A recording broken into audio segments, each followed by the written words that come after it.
ठीक है यार, in the last class we worked on the theories that relate acids and bases.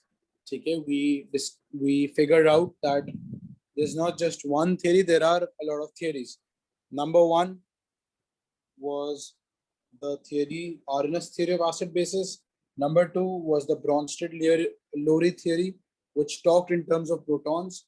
Number three was the Lewis theory, and from there we developed the conjugate acid and conjugate base pair concept. We looked at all of these examples, and now further on we are moving into contact process. Contact process is basically the manufacture of sulfuric acid, right? It is made industrially by these series of steps. You take sulfur is a solid. Sulfur को oxygen and plentiful oxygen in the air around us. You burn it in oxygen, okay? So it produces SO2 gas, sulfur dioxide. This process is exothermic, meaning to say delta H enthalpy change is negative. From O levels, you know this.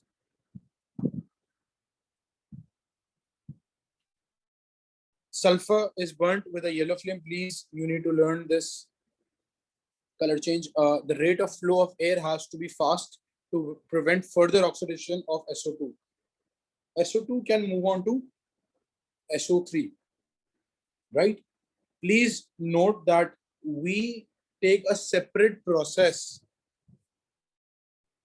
to convert SO2 by further burning it in oxygen and convert it into SO3. This reaction is called the contact reaction. Since it is a reversible process, so we can manage the yield as in the amount of product being formed. We can manage the amount of product being formed by using a certain set of conditions. These conditions include 1 to 1.5 atm pressure, 500 degrees Celsius temperature, and catalyst vanadium pentaoxide V2O5. Right? This is the contact. For a reversible reaction, you need to understand that decreasing the temperature for an exothermic reaction favors equilibrium towards the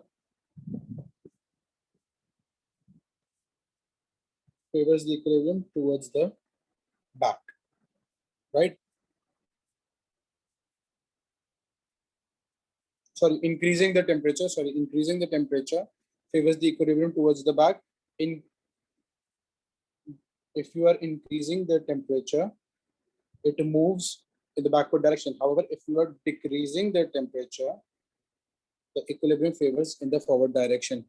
O levels में reversible reaction जब पढ़ते थे तो ये concept पढ़ाया जा रहा होता था. There are a certain mold conditions. ठीक है? Simply involves sulfur trioxide reacting with water, H2O, to produce H2S2O7.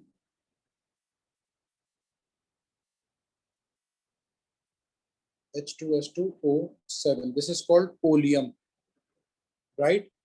Oleum, it is converted into oleum so that the oleum further, when reacts with water, is used to produce H2SO4.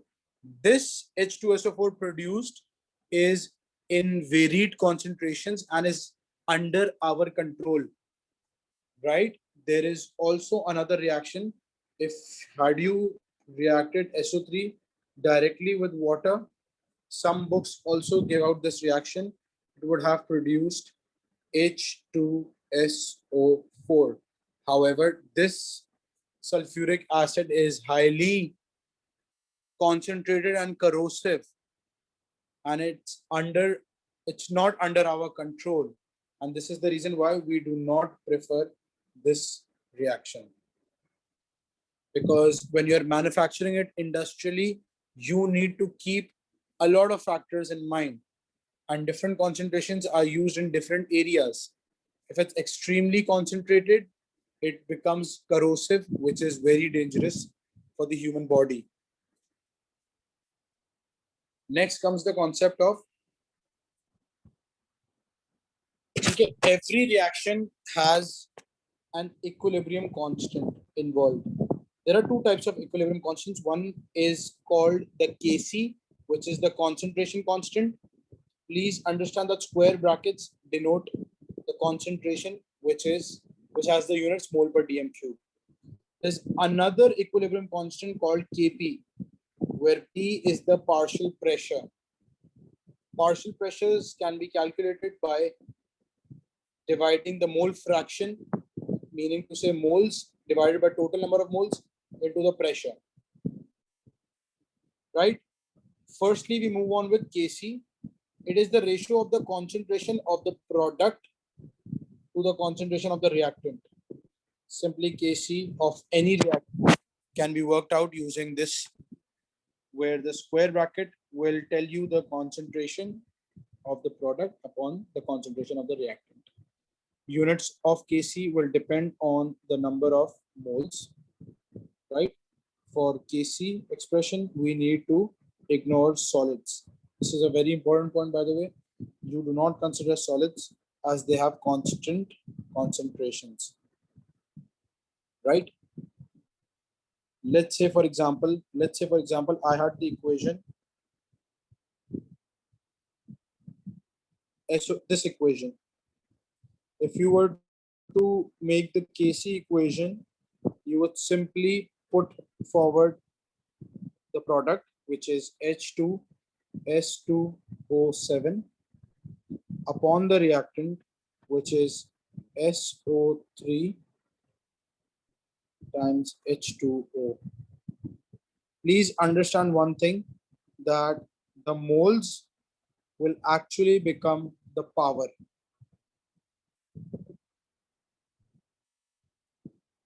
Everything else had one mole involved, so they have one, they are to the power 1. Their Kp is the ratio of partial pressure of product to the partial pressure of reactant. For like for Kc, you had square brackets. For Kp, you have small p, which basically denotes partial pressure. Here you do not use square brackets, these are round brackets, but the p should be involved. Unit of Kp again depends on the number of moles, and always consider gaseous substances.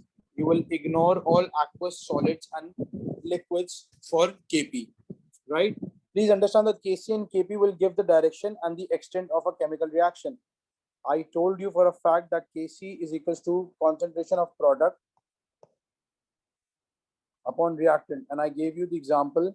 Let's say H2S2O7 upon SO3 times H2O. Right? You need to understand, this is your Kc. This is your Kc. If a value of Kc increases, don't you think that means that the amount of product produced was greater? And since the amount of product is greater, meaning to say the reaction has proceeded in the forward direction, there's a large amount of products being formed, right? So that is how Kc and Kp gives the direction and extent of chemical reaction. High value of Kc means reaction moves in the forward direction, whereas lower value of Kc means reaction moves in the backward direction. Both Kc and Kp are only temperature dependent constants. So if temperature changes, both Kc and Kp will change. Once you calculate Kp, there is no way it changes unless and until the temperature changes. If temperature is constant, both Kc and Kp will stay constant. Sir, so in Catalyst this will case, only pressure is exerted when the gas molecules collide with the walls of the container, whereas concentration is concentration. Let's say if the number of particles per unit volume increase, right, concentration would increase. So there is technically no link between concentration or pressure. Both of these are tools to determine the rate of a reaction. Similarly, Kc and Kp have no link whatsoever. They are simply used to tell you the direction and the extent of a reaction. What do you mean by extent? If a value of Kc is higher, meaning to say that your products are more as compared to your reactants. Next point, catalyst will only increase the rate of a forward and backward reaction. Hence, equilibrium is achieved more quickly. Let's say, for example, I have 6 grams of ethanol and 6 grams of ethanoic acid. By the way, you need to understand from AS that alcohol and carboxylic acid will react together to form an ester. Both of them are mixed until equilibrium is formed, until equilibrium is established. It was found that 0.03 moles of each product were present at equilibrium. Calculate the value of Kc. Now you need to understand one thing. I have this equation, CH3COOH, which is the acid part.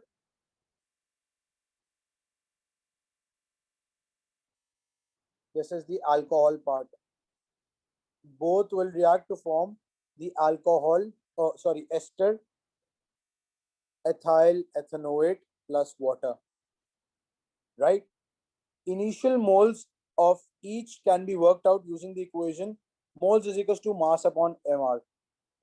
You, from periodic table, you can calculate the mR. You know their mass, 6 divided by their mR. For the carboxylic acid, the mR was 60, mass was 6, so मेरे पास 0.1 mole आ गया. However, for the alcohol, the mass was again 6 grams and mR was 46, so I got 0.13 moles. This is the initial number of moles of both the reactants. Okay. Next thing that I am told is that these are stirred and it was found that 0.03 moles of each product was present. So initially there was no product because you had just put your reactants into the container.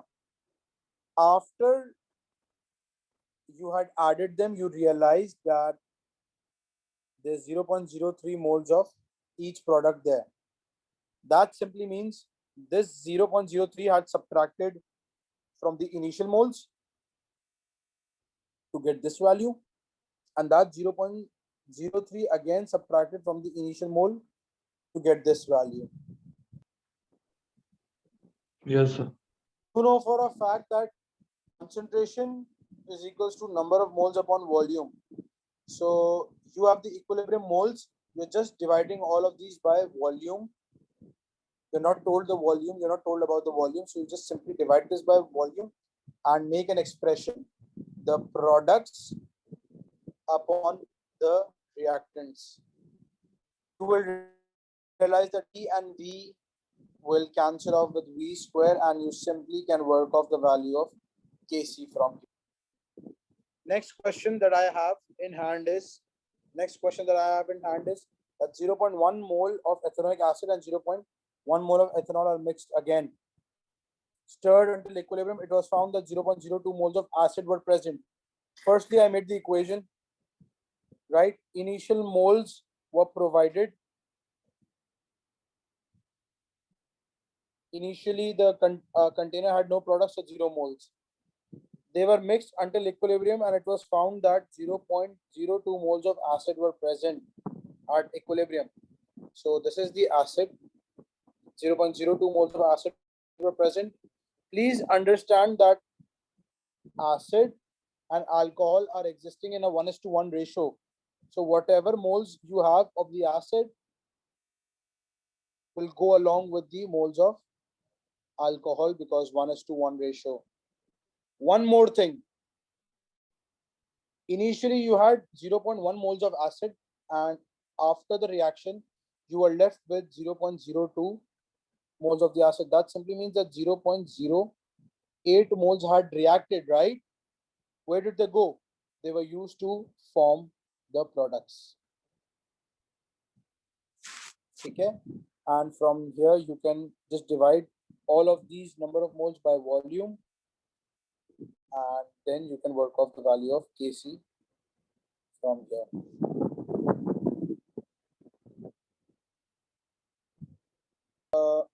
Next question simply states that 1 mole of ethanoic acid and 1 mole of ethanol are mixed and stirred until an equilibrium is. It was found that the value of Kc for the reaction is 4. Now you have the value of Kc. You are asked to find the amount of ester present at equilibrium. Again, you make the equation. You know for a fact that 1 mole of each was present, and since the reaction had not started, so you had 0 moles of ester and water, right? At equilibrium, let's say you have X moles of ester produced. This is what you wanted to calculate, right? H2O and ester exist in 1:1 ratio. So both become X values for you. Whereas the amount of product formed gets subtracted from the initial moles. So you simply divide these by V to get the concentration, and then simply of products upon reactants in your equation of Kc, and Kc you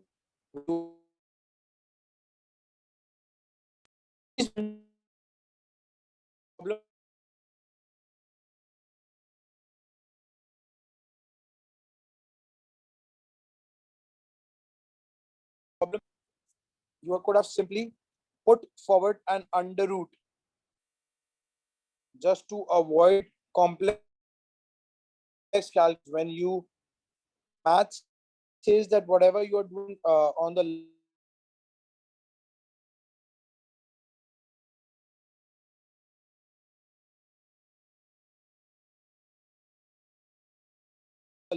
sir आवाज नहीं आ रही.